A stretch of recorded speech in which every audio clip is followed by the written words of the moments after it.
Okay, so I guess regrets is just gonna be a part of my life indefinitely. Oh, I just tend to make bad decisions. And I'm not saying that this decision that I made 2 years ago was a bad decision. And this phone would have made way so much more sense if ito na yung pinili ko 2 years ago. So this is the Samsung Galaxy S23 Plus. And yes, those who are wondering, I actually sold my S23 Ultra and bought this instead. Main thing is, this has 512 gigs of storage. My S23 Ultra had 256 gigs of storage. And if you watch my video on the S23 Ultra after 2 years, then this is my recommendation. Instead of buying the Ultra, just go for the Plus, and it makes so much more sense, especially after using it for over a week now. So yeah, this is the Samsung Galaxy S23 Plus after 2 years. Well, technically 2 years since I bought this used, and why this phone makes so much sense instead of going for the Ultra model of Samsung. And that is actually beautiful in that lavender color. Correct me if I'm wrong. I believe that's what Samsung calls their lavender color. And honestly, if you're looking for a high-end device, even in 2025, and you don't mind buying used, and of course, you still want a device that performs basically like a flagship, then easy recommendation, especially for 23K that I bought this for. Okay, so this is now my Samsung Galaxy S23 Plus, and been using it for over a week now, and honestly, it makes so much more sense if I had gone for this instead of the Ultra. So a few of the main reasons is this feels way more manageable in one hand. Like, even though technically this is just the screen, at least is just 0.2 inches smaller compared to the Ultra, this feels for some reason like way more manageable in one hand. And I wasn't able to compare it side by side since I sold my Ultra first before buying this one. But here's a quick comparison just to show you guys on GSM Arena. Yeah, like weirdly enough, even though again this is just 0.2 inches, the screen is 0.2 inches smaller compared to the Ultra, this feels way more compact compared to that. And I've been like enjoying it, especially with this rounded off corners. So one of the reasons why I went for the Ultra model is because that had squared off edges, which honestly I prefer more, like in terms of like media consumption, because like for example, if you're watching a YouTube video, yeah, for some reason for me it just feels off like having rounded off corners when watching content like this. But for the most part, it's something that has grown on me, and at least like for a peace of mind, something that I did to my Ultra phone is, well, I dropped it and it caused a dent on the corners. And compared to something like this with rounded off corners, then that's really something that you don't have to be worried about. So for example, if I drop this, then at worst it's just gonna cause like a scratch or a indent or a scuff or whatever. And by the way, kudos to the seller that I bought this from.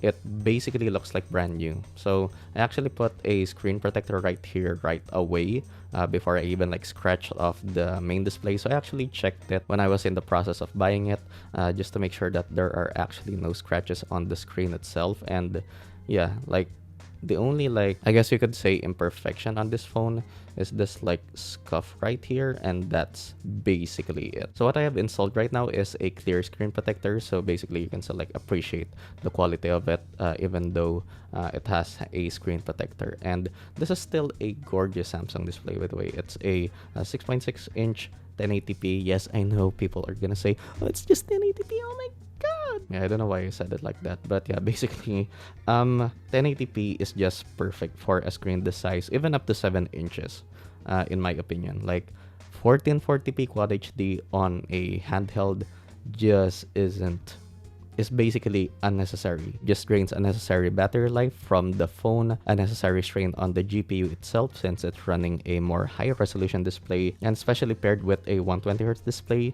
this is just awesome. It's kind of perfect in a way, especially since this is a flat freaking display, bruh. And that's I really miss having a flat display on a phone. And actually, I was supposed to mention something before I even went to all of that.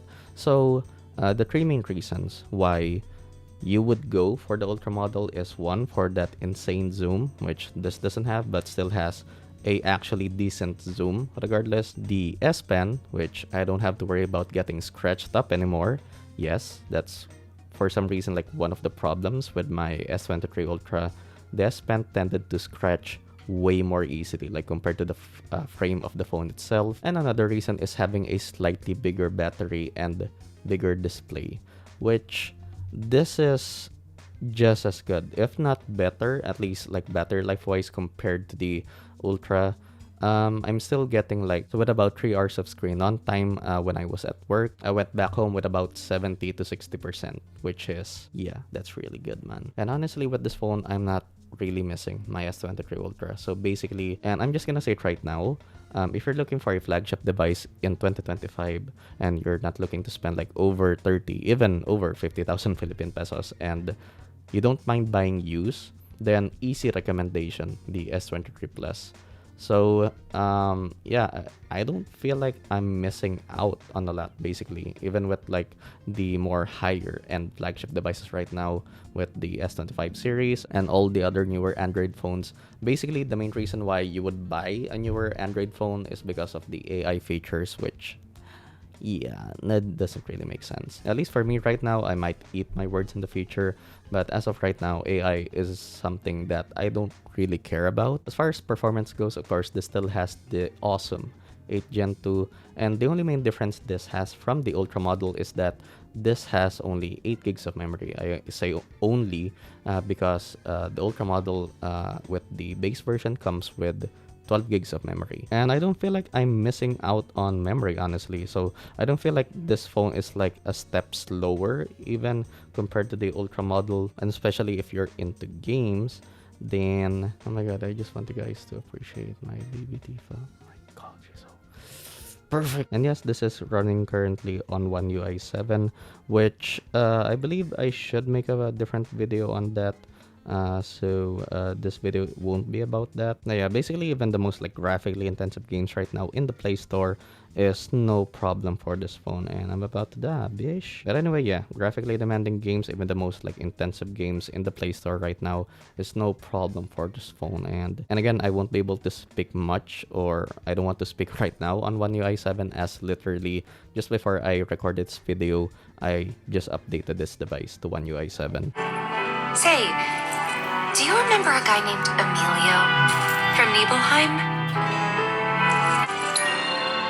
Only person from the village I remember is you. Huh? Oh.